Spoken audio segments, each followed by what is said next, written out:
Good afternoon students. हम Hindi grammar में संज्ञा पढ़ रहे थे। संज्ञा की परिभाषा और कामता प्रसाद के अनुसार आपको संज्ञा के 3 प्रकार बताए थे। इसके बाद 2 अन्य प्रकार शामिल हुए हैं, द्रव्यवाचक और समूहवाचक। अब हम उनकी परिभाषाओं पर चलते हैं। देखिए, सबसे पहले व्यक्तिवाचक संज्ञा। वे शब्द जो किसी विशिष्ट व्यक्ति, वस्तु तथा स्थान का बोध कराते हैं उन्हें व्यक्तिवाचक संज्ञा कहते हैं। हाँ जी, किसी विशिष्ट यानी विशेष, आप इसे विशेष भी लिख सकते हो, विशेष होना चाहिए, व्यक्ति, वस्तु तथा स्थान, तो ही हम उसे व्यक्तिवाचक कहते हैं। जैसे देखो यहाँ उदाहरण, रामायण कैसी है? विशेष है, एक ही है। बहुत सारी दुनिया में रामायण नहीं है, पूरी दुनिया के अंदर रामायण एक ही है। उसके बाद देखिए हिमालय पर्वत कितने हैं दुनिया में? बहुत है? नहीं ना, सिर्फ एक ही है, अर्थात विशिष्ट है जो, ठीक है, विशेष है, व्यक्ति विशेष का नाम हो, किसी पर्वत विशेष का नाम हो, ठीक है, वही व्यक्तिवाचक संज्ञा में आते हैं। शुक्र ग्रह एक ही है पूरे ब्रह्मांड में। ओके स्टूडेंट, नेक्स्ट देखो जातिवाचक संज्ञा। वे शब्द जो किसी व्यक्ति, वस्तु, स्थान की जाति का बोध करवाते हैं, पूरे जाति का ही बोध करवाए, उन्हें कहते हैं जातिवाचक संज्ञा। उदाहरण देखो इसका पुस्तक।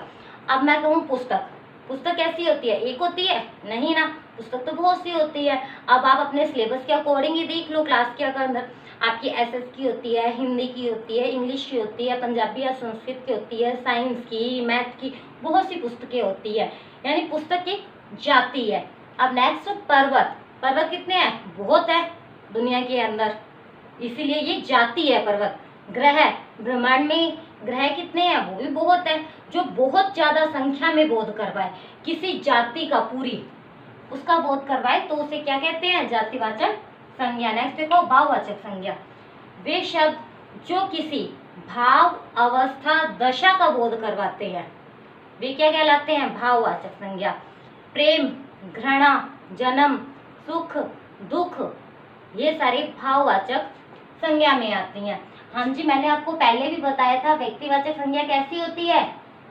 दृश्य, दिखाई देती है हमें, जो भी कोई विशेष नाम होगा वह सब हमें दिखेगा, ठीक है। जातिवाचक कैसी होती है? ये भी दृश्य संज्ञा होती है, हमें सारी चीजें दिखेंगी। भाववाचक कैसी होती है? अदृश्य, ये हमें दिखाई नहीं देती, सिर्फ महसूस होती है, अनुभव होती है। जैसे प्रेम दिखाई देता है आपको, ये अनुभव किया जाता है। घृणा, आपको क्या पता किसी के मन में किसके प्रति घृणा है, ईर्ष्या है, क्रोध है, वो सब हम महसूस कर पाते हैं। कोई आपको सामने से यूं दिखता नहीं, ठीक है। जन्म, ये भी महसूस, अनुभवजन्य होता है। नेक्स्ट है द्रव्यवाचक संज्ञा। जिस संज्ञा शब्द से उस सामग्री या पदार्थ का बोध होता है जिससे कोई वस्तु बनी होती है। जैसे उदाहरण देखो आप इसका सोना, ठीक है, सोना क्या है? चाहे इतना हो चाहे थोड़ा हो, सोना ही होता है। इसमें एक और बात देखो, इसके अंदर अंश व पूर्ण समान होते हैं, ठीक है। अंश यानी कि थोड़ा, पूर्ण यानी कि संपूर्ण, सारा का सारा। वो कैसे होते हैं? अंश और पूर्ण समान होते हैं, इक्वल होते हैं, ठीक है। और सेकंड, इनकी गणना असंभव होती है, ठीक है। हाँ जी, जैसे मैंने आपको कहा सोना, अब सोना इतना सारा हो तब भी आप उसे सोना कहोगे, यदि सोना इतना सा हो आपके पास थोड़ा सा, तब भी आप उसे सोना कहोगे। अंश और पूर्ण समान ही होता है।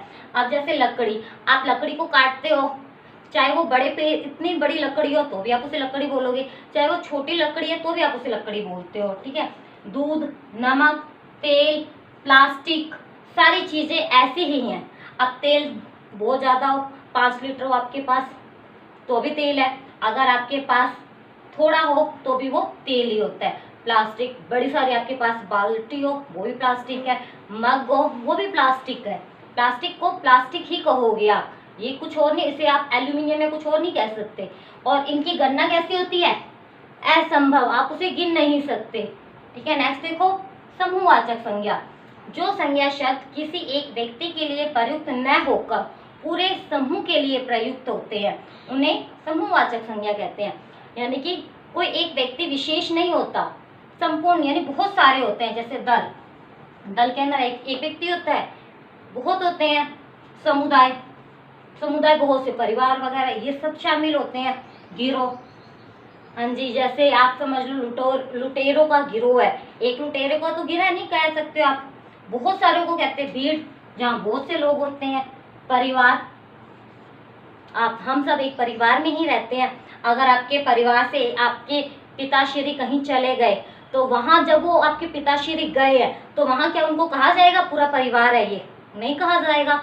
वहां पे क्या कहा जाएंगे कि वो सज्जन अकेले हैं, वो परिवार में नहीं होगा वहां पूरा। हाँ, यदि आपका पूरा का पूरा परिवार वहां जाता है तो कहा जाता है कि पूरा परिवार आया है। ठीक है, बहुत से लोग आपके फैमिली में दादा दादी माता पिता बच्चे सारे मिलकर एक परिवार बनाते हैं। ठीक है, जहां एक व्यक्ति ना होकर पूरा समूह हो, बहुत से व्यक्ति हो, उनको कहते हैं समूहवाचक संज्ञा। हाँ जी, ये परिभाषाएं थी। परिभाषाएं याद करना बहुत ही इजी होता है, बेसिकली हमें याद भी होंगी। अब मैं चलती हूँ इसके मेन पॉइंट पर, पहचान, कि आप पहचान कैसे कर सकते हो संज्ञा की। हाँ जी, ये तो सबको ही याद रहती हैं कि परिभाषा क्या है, व्यक्तिवाचक, जातिवाचक, भाववाचक, द्रव्य, समूह, बहुत इजीली याद हो जाती हैं। बट इनकी पहचान करना थोड़ा हार्ड है। हम चलते हैं संज्ञा की पहचान की तरफ।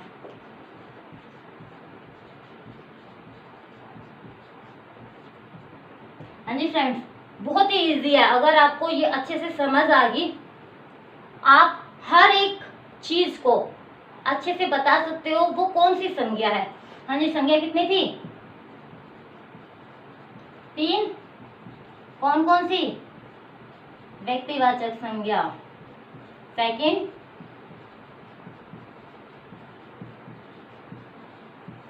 जातिवाचक संज्ञा, थर्ड भाववाचक संज्ञा। अभी मैंने आपको जब इसकी डेफिनेशन करवा रही थी तब भी मैंने आपको बताया था कि ये कैसी कैसी संज्ञाएं हैं। व्यक्तिवाचक कैसी संज्ञा है? दृश्य। जातिवाचक ये भी दृश्य है। भाववाचक अदृश्य। आज चलो एक उदाहरण के माध्यम से मैं आपको इनकी पहचान समझाती हूँ। पुस्तक, सबसे पहले हम एक उदाहरण लेते हैं। पुस्तक, पुस्तक क्या है? आप कहोगे मैडम दृश्य है। हाँ जी, व्यक्ति भी हो सकता है, जाति भी हो सकता है, कुछ भी हो सकता है। सही है। तो अब देखो, बहुत ही इंपॉर्टेंट बात बता रही हूं मैं। एक वचन, यहाँ बहुवचन। हाँ जी, व्यक्तिवाचक देखो दृश्य के साथ एक वचन होनी चाहिए, जातिवाचक देखो दृश्य के साथ बहुवचन होनी चाहिए। अब आप ये कहोगे मैम ये तो एक वचन है, तो ऑफ कोर्स व्यक्तिवाचक होनी चाहिए, राइट? नहीं, ऐसा नहीं है। दृश्य के साथ ये एक वचन है, लेकिन यहाँ देखो ऐसी संज्ञा, ऐसी एक वचन संज्ञाएं जिसे बहुवचन में बदला जा सके। हाँ जी, ऐसी एक वचन संज्ञाएं जिन्हें बहुवचन में बदला जा सके। क्या पुस्तक को आप बहुवचन में बदल सकते हो? Yes of course. क्या पुस्तकें? तो कैसी संज्ञा हो गई ये? जातिवाचक संज्ञा हो गई। हो गई। अब देखो आप, राम, राम कैसी है? दृश्य है। अब राम कैसी संज्ञा है? एक वचन है या बहुवचन है? एक वचन है। क्या आप राम को रामो कर सकते हो? आप इसका राम शब्द का बहुवचन बना सकते हो? नहीं बना सकते आप। ऐसी संज्ञाएं जिनका बहुवचन न बने वो तो होंगी व्यक्तिवाचक, और ऐसी एक वचन संज्ञाएं जिनका बहुवचन बन जाता है वे क्या कहलाती हैं? जातिवाचक।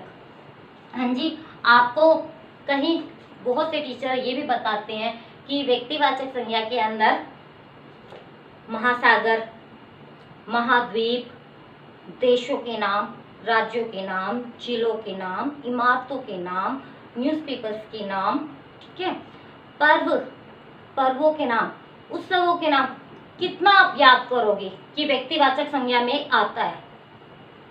कितना याद करोगे आप? नदियां हैं, इसके अलावा भी बहुत सी चीजें हैं, नहीं याद होती, ठीक है। और जातिवाचक में फल, कीड़े, मिठाइयाँ, मकोड़े, सारी चीजें व्यक्तिवाचक जातिवाचक में आती हैं, तो आप याद नहीं कर सकते।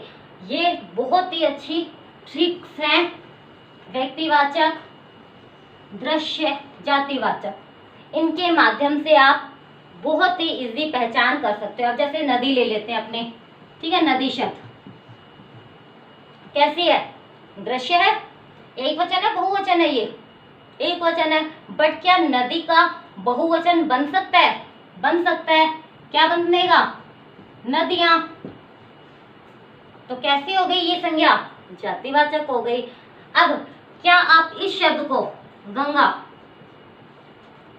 इस शब्द को बहुवचन में परिवर्तित कर सकते हो? बदल सकते हो आप इसको? नहीं बदल सकते आप इसको। तो कैसी संज्ञा है ये? व्यक्तिवाचक संज्ञा है, ठीक है। अब चलते हैं भाववाचक संज्ञा पे। भाववाचक संज्ञा कैसी है? अदृश्य है और साथ ही ये अनुभवजन्य है, ठीक है। हाँ जी, ये आपको पहचान अच्छे से समझ आ गई स्टूडेंट कि व्यक्तिवाचक के अंदर दृश्य एक वचन जिसे बहुवचन न बना सके, जातिवाचक के अंदर दृश्य बहुवचन और ऐसी एक वचन संज्ञा जिसे बहुवचन में बदला जा सके, भाववाचक में अदृश्य और जो अनुभवजन्य होती हैं। अब मैं आपको इससे भी ज्यादा एक महत्वपूर्ण बात बताने जा रही हूँ। हाँ जी, देखिए,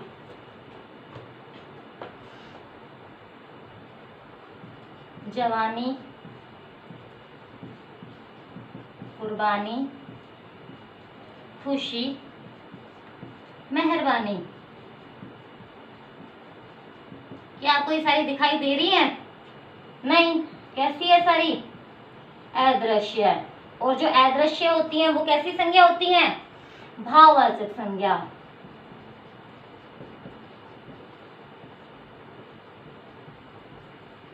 हाँ जी, भाववाचक संज्ञा। अदृश्य संज्ञाएं कैसी होती है?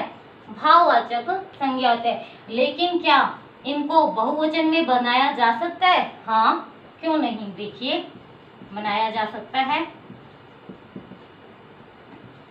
कुर्बानी का कुर्बानियां, खुशी का खुशियां, मेहरबानी का मेहरबानियां। हाँ जी, देखो ये सारी कैसी हैं? एक वचन और ये बहुवचन। हाँ जी, ऐसी अदृश्य एक वचन संज्ञाएं जिसे बहुवचन बनाया जा सके, बहुवचन बनते ही इसकी संज्ञा चेंज हो जाएगी। कैसी हो जाएगी? जातिवाचक संज्ञा। हाँ जी, ये बहुत ही अच्छा नोट करने वाली बात है कि ऐसी भाववाचक संज्ञाएं, ऐसी एक वचन भाववाचक संज्ञाएं जिसे बहुवचन बना दिया जाए तो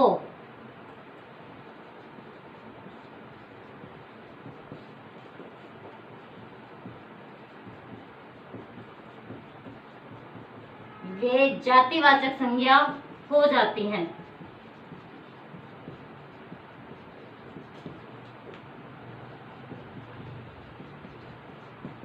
हाँ जी, ये नोट आपके लिए बहुत ही इम्पोर्टेंट है कि ऐसी एक वचन भाववाचक संख्या है, यदि हम इनको बहुवचन में बदल लेते हैं तो क्या बन जाती है? उसकी संज्ञा भी परिवर्तित हो जाती है, जातिवाचक हो जाती है।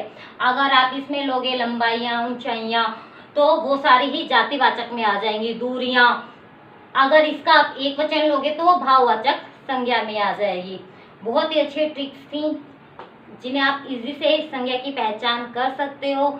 यदि आपको अब भी कोई ऐसा डाउट रहता है तो आप कमेंट करके अपना डाउट क्लियर कर सकते हैं। Okay student, stay home, stay safe, connect with us.